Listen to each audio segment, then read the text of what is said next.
All right, welcome to Buffalo Plus Live. In studio, Mike Catalana, Dan Fates, Jenna. We're talking all about Week 2. Yeah. Tennessee Titans. Dan is in mid-season form already with his hoodie and sport coat. Hey, it was like in the 50s when we woke up this morning, right? We had talked about whether it was quarter zip weather. Yeah. I think it's hoodie weather. It's always hoodie weather. Is it not always hoodie weather for you? It's always hoodie weather.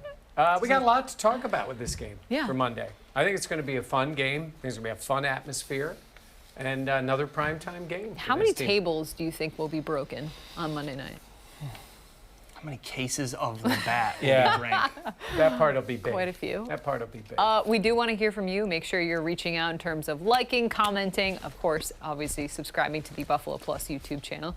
We always appreciate that. We're going to get into everything. This Titans team, Derrick Henry, Ryan Tannehill, Mike Rabel versus Sean McDermott, maybe in a hypothetical match out there. Dan, you're smiling. I can see it. Sean McDermott showed a little personality when talking about Vrabel. Yeah, Vrabel and He's a others. jokester. What are you talking about? Yeah, totally. I love the video that we have of Sean McDermott that we are going to show today. That's it.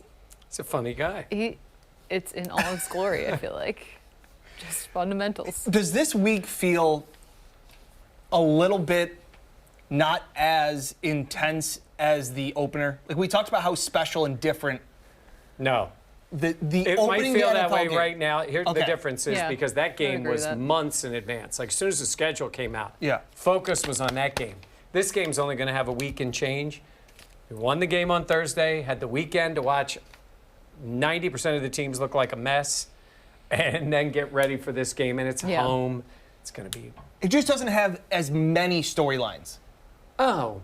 Well, yeah, there's just so much storyline-wise. I mean, think of how many storylines we beat into the ground because We had all off season. We did not do that. We had a lot. I mean, the proverbial we. The media. Yes. You know that media. Yeah. In general. Yeah. No, you're right. It doesn't have it because that was Super Bowl champs and Von Miller and going to LA and all those kind of things. Yeah. But this is a team, 5 straight years. This is the home opener. Yep. This is a team the Bills owe. There's no question they owe this team. So They owe. yeah, they owe. They owe. All right, we're going to take a quick break. We'll have the start of the show coming right up for you.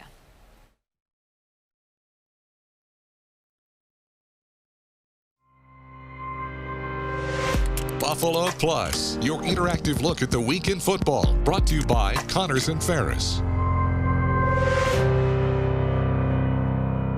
All right, welcome to Buffalo Plus Live, presented by Connors and Ferris.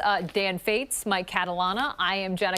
We are getting you ready for Week 2 of the NFL season. The Bills hosting the Tennessee Titans on Monday Night Football. We all know about it. The Bills with that dominant Week 1 win against the Rams out in LA. Mike, how do you feel like this Bills team is feeling heading into Week 2? You know, it's a confidence thing with them, and we hear about the 1 out of 17. You know, it's 1 out of 17. Yeah. I think they buy into it. They absolutely do. And I think we got that sense right after the first game. They won.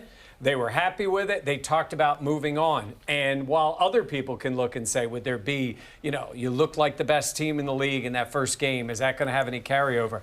Honestly, for this group right now, I don't think it is. I think they're confident and they have a reason to be. Confidence is a hell of a drug. We're not even a minute into the show. I've already got my favorite Micah Hyde saying into this one. But I think it goes back to, like Jenna said, you know, before we started taping, that we had hammered in so many storylines coming into the season because we had months to talk about them opening up the NFL season with the Rams. There were a lot of question marks, I think, with Ken Dorsey and all these things. Yeah. So to get off to a great start was just monumental to me for this season, to get the ball rolling in the right direction, for Ken Dorsey to pass his first test with flying colors. I think it says a lot. I think it's almost like, in terms of you think about it as a race, and them getting out of the blocks successfully. Like, this is the start that they needed to start off their season. We're all expecting to have be a special one. And I know, we know Monday night, primetime game, it is going to be special out there as well. The home opener in Orchard Park, Highmark Stadium, we know is going to be very loud. The atmosphere, Josh Allen talked about what he expects in this one. It's going to be crazy. I mean, half day at school. That's how you create some Bills fans right there. You know, you get out of school. I mean, man, I hope they love the Bills. So we'll need everybody here and screaming as loud as they can. Monday night is showtime. Back on prime time again. We on there for a reason too. I feel like this team, we've been through the good and the bad. We've been through the rain. We've been through the storm. You know, so when things do get a little sunny, like on a Monday night, why not shine? I love that. Why not shine? Yeah, we've been through the rain. We've been through the storm. What I have thought about this team, you remember when we used to make a big deal when the Bills got an opportunity to play in the prime time? Oh my gosh, yeah. Prime time is regular time for them. Yeah. I mean, especially look at the way last season ended. They had a series of primetime games, primetime game in the playoffs, 2 of them. And now they start out the season, the marquee game in the league, and now on a Monday night, too, ESPN game coming up. So I don't think that part remotely phases this team when they go out to play. They're used to it. In fact, I'm honestly thinking it's going to be more of an adjustment for the Sunday 1 o'clock games. I was just going to say, like, Josh Allen and Stephon Diggs talked about how, like, Steph said that if you can't get up for Monday night games at home, like, what are you doing? Like, check yourself. And so I think that's a good point. Not that we're looking ahead, because we would never. Sean McDermott would absolutely hate us for saying, picking up next week in Miami at 1 o'clock might be a little different. Yeah, might be different when you're going on the road and you're playing a team in your division, and that makes it that way. But I'm just talking about the norm, Jenna. We've seen it, you know. This team handles all of that, and their quarterback plays up in the biggest moments. He certainly has. I feel like Bills fans are still kind of adjusting to those primetime games and not the Sundays at 1. But let's talk about this game, because we know this is their 5th time meeting against the Titans in 5 consecutive seasons. And the last 2 times, this Titans team has beat this Bills team. So, Mike, I mean, this is a team in terms of the Titans that is also coming off a Week 1 loss to the Giants. They're going to be motivated. But what do you see in this? You know, they're a different kind of team than the Bills. They're a physical team. They're more of an old school team. They're more of an early 2000s kind of team. I mean, they run the ball. They're tough. The head coach plays that up, and I think that's what they've been.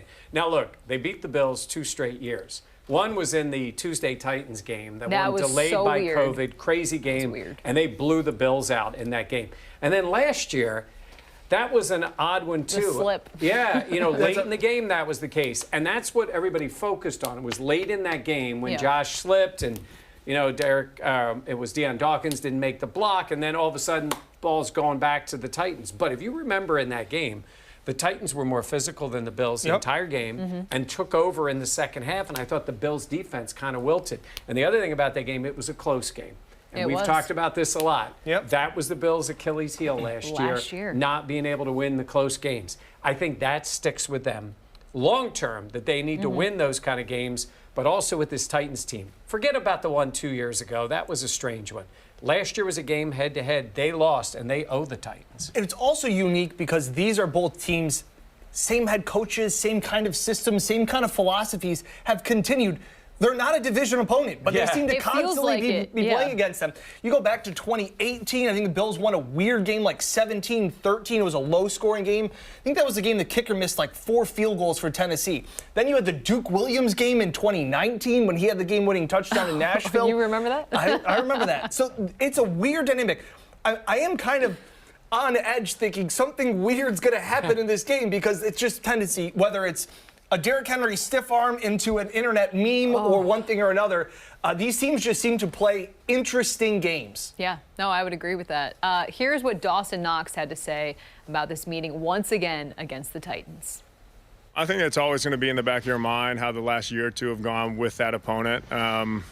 You know, there's a little extra chip on our shoulder. They finished first in the AFC last year, so we have all the respect for them as a team. They're really good at what they do. So I know we're going to have a challenge coming into this one, and we're looking forward to kind of getting some of that bad taste out of our mouths from last year. And especially me personally, it's the hometown team, and I didn't even get to finish last year's game because of the broken hand. So definitely itching to get back out for this one. Yeah, the Tennessee native. And I think we talked to some of the other players this week, and they said, yeah, you know, that was the years past, those losses. But I like what Dawson said because I feel like that is motivating. You need an edge in every game. Monday Night Football obviously is enough of that. But at the same point, I think those guys remember that game. The other thing is, I sort of mentioned it before, this is the type of team I know for Sean McDermott that he wants to beat. A physical team. That's what McDermott, you know, it's great that the Bills are Josh Allen, high-flying offense. That's great. But he knows you need to be this. This is an element you need to have. And I think the Titans really have been that team in the AFC. They really have been the more physical team. I mean, that's how they've survived. And they knocked off the Bills in that game. And I think that sticks. I know it sticks with McDermott. Well, we talked about it before. Like, can the Bills play the Chiefs game, the high-flying, the flashy? Yes. Can Yeah. they play with the Rams? Can they play that style of more finesse? Yep. Yeah. I think it's a good point. I think Sean McDermott looks at the Titans and goes, I wish I had that kind of a team. They're not built like that, but I think he likes that sense of playing those games, being the underdog. Like I said, I don't know if we forgot, the AFC, they were the #1 seed. The Titans were. The Titans were the #1 seed. I think Sean McDermott will take the team that he has in will. terms of the high-flying Sure. offense. Yeah. I think he wants to prove, though, that this team can win in multiple ways. I agree with it's you. It's not just Yep. the finesse, Yep. it's also the physicality and that aspect of it as well. And last year, that game was in Nashville. Yeah. Fans were fired up. There were a lot of Bills fans there, and Yeah. the Titans fans rose up in that game. Yep. That got loud, it was physical, and the Titans were the ones who pulled it out. Yeah, I mean, that was quite a game. And again, that Monday night crowd, it's going to be wild It in is. Orchard Park in this one. All right, coming up, we'll talk more about the Titans, their main weapon in Derrick Henry, what we can expect, and maybe the key to stopping him. We'll have it coming up on Buffalo Plus Live.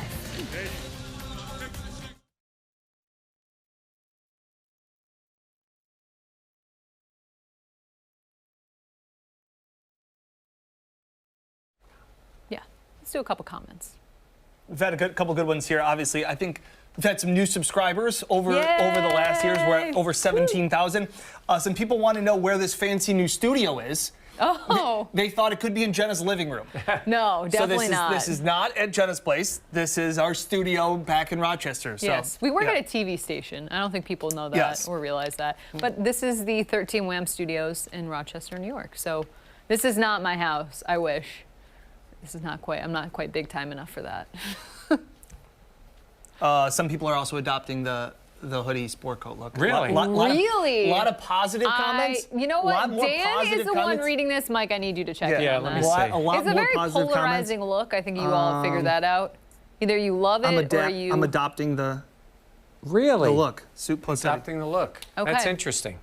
That's interesting. That's shade Blazer for Mike. hoodie forever. Wow. George McKay. Wow. See, I had to warm people up to it. Okay. No, you just worn them down. There it is. Get in there, old man. Wait a minute, hold on. Look at that. Wait a minute. This will be a good news. This is the best one. We're clipping this. I went home this past month and I saw you guys on the news, and it came to me, you're not only just YouTubers, you're news reporters too. Yeah, we do this. Yeah, that's Two. what pays the bills for Well, now. Yeah. Again, this is not my house. We have a hello from Laramie, Oh, Wyoming. Josh Allen country. Yeah. That's cool. All right. I want to go out there. Let me know how the Grand Tetons are. I want to check that out. All right, we're going to take a quick break. We'll be right back for the start of the show.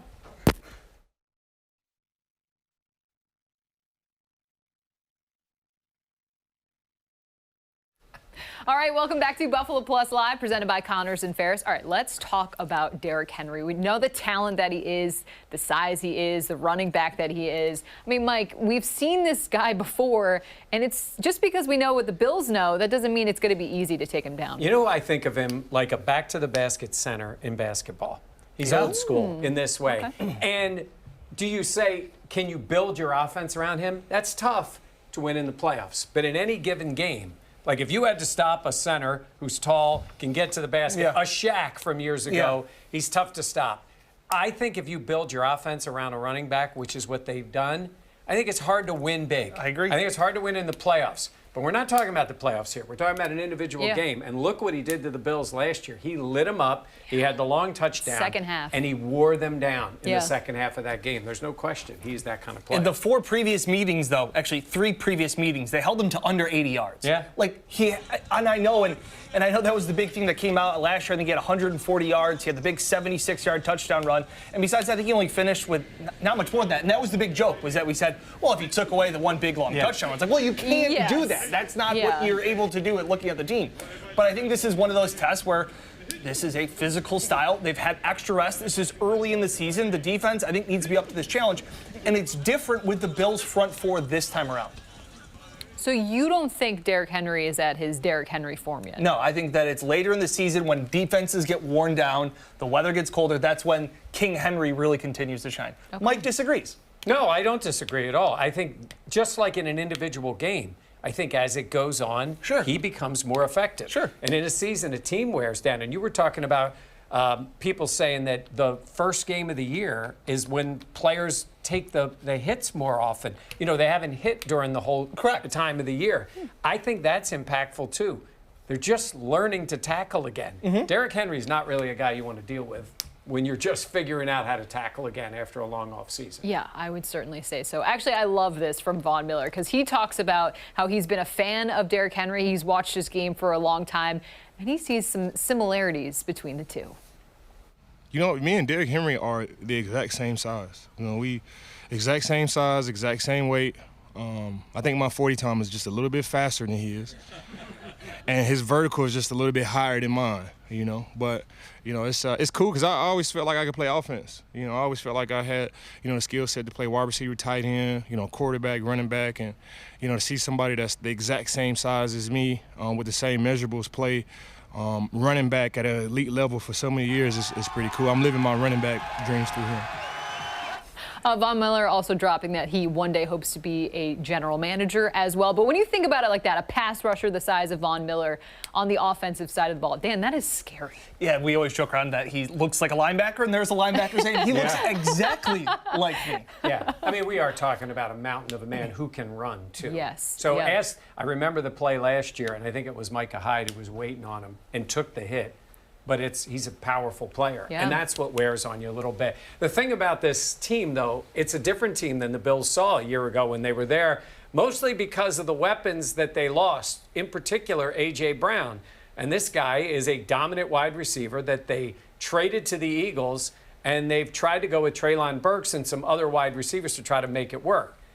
John Burton works in Nashville, and I asked him in an interview you can see on the Buffalo Plus YouTube channel about the difference between that Titans team and this one and how the Bills will play them. Leslie Frazier, the other defensive coordinators in the league, they're going to say, listen, Derrick Henry's not beating us. Somebody else can beat us, but Derrick Henry's not beating us. And I think it's easier when you don't have an A.J. Brown. And I said the day they traded him, I said, they're going to feel this. Treylon Burks is a great kid. He's trying hard. And Robert Woods had some really good years in L.A., but he was also playing alongside Cooper Kupp and for a while Odell Beckham Jr. last year. So it's just a different ball game this year. It's a different offense. I mean, it certainly is. And if Derrick Henry isn't going to beat this Bills team, I mean, Ryan Tannehill, we know he has a new wide receiving core.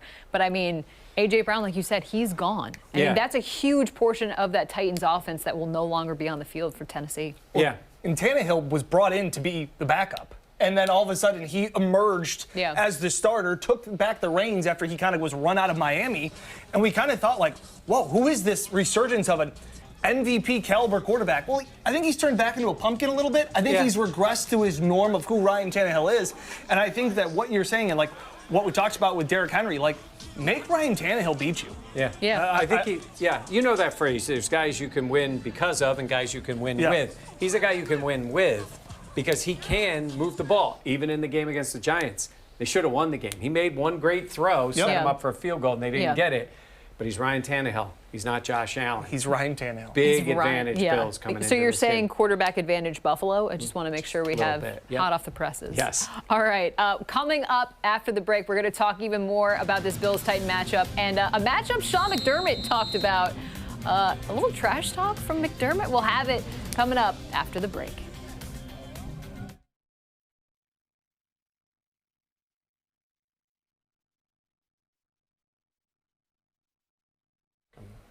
Hello. Welcome back. Dan, any more comments? Some people want to know the health of Ed Oliver and Tim Settle. We will talk about that coming up. Yeah, we'll talk about it briefly, too, there. But, keep in mind, they still have a few more days. Ed was out there at practice, but not really working at practice. At least I had seen some shots of him. This is the one I'm a little concerned about in this case. Dane Jackson is really the one. That was a surprise. I mean, because right now he's their number one corner. Yep. And we'll see. Now, I hear people say, well, I mean, that's not the team you got to worry about. We were just talking about Tannehill. They do have players that can make plays against you. I mean, it's not like they don't have wide receivers. So I think Robert Woods. If you go with two rookies and have any issues. I'm not talking about getting lit up for 400 yards, but I'm saying is they can make plays. You made a good point. Thank you. Thank you. LOL. I'm just not high on this Titans team. I'm not either, but I'm saying is if you go into the game with just Jenna, the two This rookies. is where Jenna- we got Jenna is going crazy. We Again. just did a podcast. If you haven't seen it, we did a podcast earlier today. It's up on the Buffalo Plus YouTube channel. Jenna, I think, wanted to fight me through her laptop screen. I did want to fight you only because we talked about this, and I think people can understand.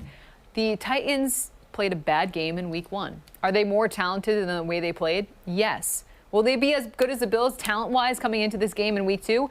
No, but that's okay. Okay, all right, hold on. We're going to take a quick break. I'm so fired up.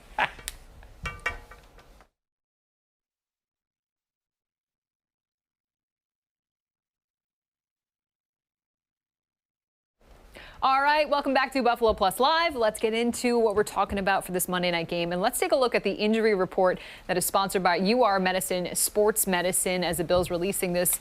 Some of the names on that list that pop out. Let's start with Ed Oliver, a guy dealing with an ankle injury. Mike, what is your take on this? Yeah, I think they're going to be careful with him. I mean, Ed is a key player for them. He was in a walking boot after the game, so it's something they've been monitoring. Didn't practice the first couple of days of the week. We'll see how he is going into the game coming up on Monday. And the other one is Dane Jackson. He popped up on the injury report today. That's another one to keep an eye on as we head into the weekend. All right, let's talk also, though, Sean McDermott, because him and Mike Vrabel, Sean McDermott was asked on the Pardon My Take podcast if he could take Dan Campbell in a fight. And Sean McDermott with the joke saying he could take Dan Campbell and Mike Vrabel. Dan, this was funny. It was great to see another side of McDermott, and he was pretty open and said, he was asked straight up, can you take Dan Campbell in a fight? And he said, yeah, absolutely, no problem. And he's a wrestler. He takes a lot of pride in being a wrestler. Vrabel, intense guy, former, obviously, linebacker.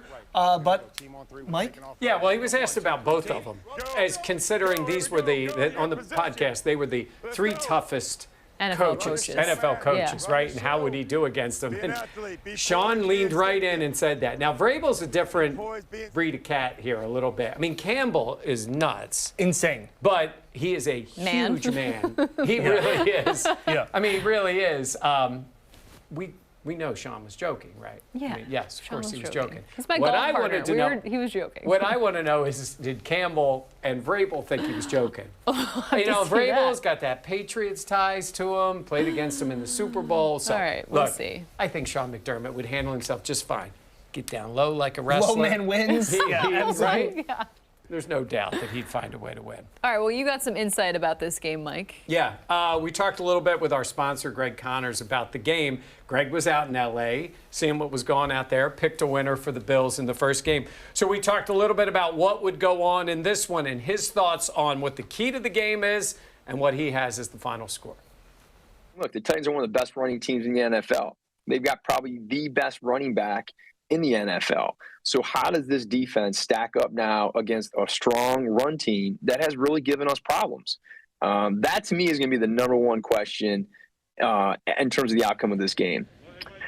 I've got the Bills 31 and the Titans at 20. Yeah, so he's got him winning the game. You know, he made a good point, obviously, about defense being the key and the Bills' defense needing to show something again in this game. They were great against the Rams. Yeah. Different kind of team. Certainly a team that doesn't run the ball, did not run the ball effectively. Some of that was the Bills taking that away from them, but some of it was just the way they played defensively. Now you get another chance against the Titans team, like I said, a year ago, that really sort of manhandled the Bills defense in that second half when they needed them to come up with a play. I think what it comes down to is especially, can the Bills front four play like they did in L.A.?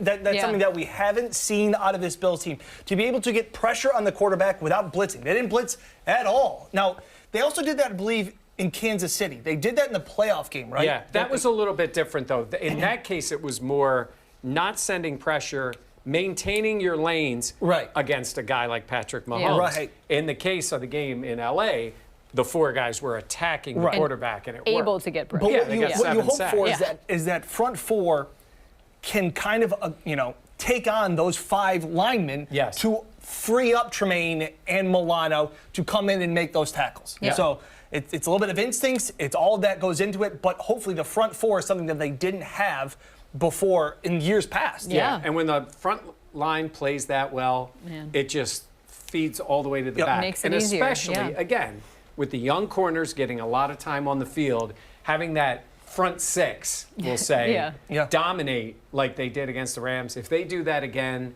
against Tannehill and the Titans, the Bills will be in great shape. Obviously, we've talked about Tim Settle not being at practice. Same with Ed Oliver. Jordan Phillips, somebody commenting, played phenomenal. 2 sacks, as well as Daquan Jones, who's another guy that we haven't really talked about because he doesn't have the big personality, but again, a quiet guy that I think has made an impact. We talk a lot about Von, but those guys in the middle have done a really good job. He's a glue guy. I think he is. Yeah. And A.J. Epinesa has been making plays, which has been really good to see. All right, we know Bills fans love to see that. All right, coming up after the break, we'll have our picks and predictions in this one. It's Josh Allen just showing off. Wait for it. Wait for it. Wait for it. There it is.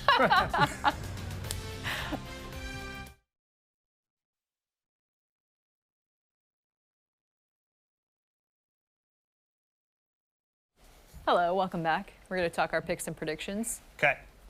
A lot of people want to know who would win in a fight, Jenna or Dan? Oh, Jenna. And it is overwhelmingly a large amount of people that are thinking Jenna. Yeah. One person said Jenna pulls Dan's hoodie over his eyes and gives him a hockey fight punches to the face. I'm not gonna lie, I do love boxing. Yeah, I got a lot of anger to get out. Putting up and she got that reach. You know, when they do the tail of the tape, the reach. Yeah, the reach That's would true. get it done. So no. Somebody said Dan slaps Jenna, or Jenna slaps Dan and Dan cries. Okay. Yeah, that could happen too. Yeah. That is real. How did that start? We were talking about the coaches. Oh, the coaches. That's who had been in right. the fight. Yeah, that is funny. I mean, somebody did make a good point. Remember, the Jags beat us last year. Stay humble and hungry. I don't think this is one of those games. And that's a good point. I think that game was an aberration to way this team has played. Urban Meyer. It just still doesn't make sense. I can't believe they lost to that stiff. But that's the thing. This Titans team is way better than that team. And it's the home opener. Yeah, you know, that was. I don't think it's. You know what? But I still understand think the they're going to win that Jacksonville game. Oh my God. I was saying it the whole time. Oh, they're going to still win this game. They're going to win this game. After the fight, would Connors and Ferris represent Jenna or Dan in the lawsuit? Another good comment. Another good comment. Greg would be on my side. It'll be Jenna. Dan probably started it with one of his hot takes. Dan catching heat is pretty funny. Also usual. Yep, that's about right. That's it. Somebody's got to be the punching bag. Bad for Dan. Yeah, Dan's fine. Dan's good. All right, we're going to take a quick break. We'll have our picks and predictions for this game.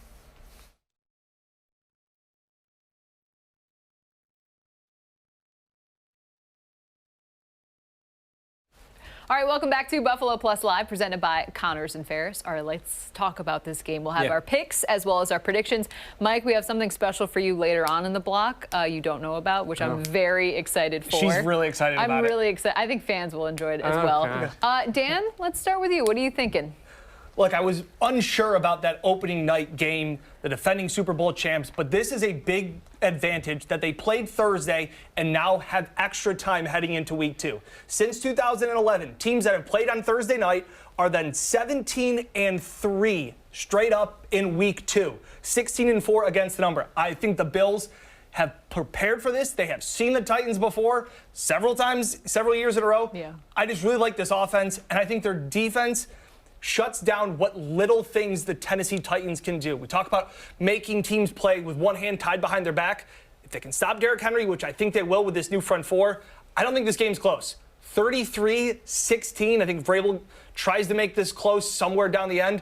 But I just think the Bills' defense is the difference in this game. Okay. I agree. I think this game is going to be a Bills win in a big way. I just think when you look at the talent on these two teams, it is clear and above that the Bills are the better suited team to win this game, and it's the home opener. We know the Bills are flying high after that Week 1 win. I just think this game spells out a Buffalo win. I have them winning 31-14. Couldn't remember that. You already knew that. I forgot. But no, I just think that when you look at it, sometimes we overthink things. I don't think in this case we need to overthink it because the Bills are the better team. Yeah. You know, the only thing I regret last week is that I didn't pick them to win by more points. I liked the matchup last week, and I should have taken them in the survivor pool because I probably had more faith in the Bills than any other team. I love them in this game, too. They're coming home. I don't see any letdown. I think the crowd, if anything, inspires them a little bit, getting them play in front of the home fans. Just like these guys, take a look at the score. I've got the Bills rolling to the win, 31-17 to go 2-0 on the year. The Bills are 9.5, actually now 10-point favorites. It's the biggest home favorite they've been in their opener since 1993. I mean, Stephon Diggs almost talked about it. They need to almost turn back the energy. Turn down the energy. Because for them as players, it's easy to get too hyped for a game like this. And we saw some of that, whether it was the James Cook fumble, maybe the interceptions in the first half. Like, they weren't clicking maybe with all of the emotions going on in opening up the NFL season. Yeah. Could also see a little bit of that excitement, energy. Stephon Diggs says that Josh doesn't like to leave anything on the bone. He's got to be the one that keeps him calm. Yeah. All right, let's take a look at all of our picks. Right now, we're all tied. Oh, yeah. Oh, my goodness.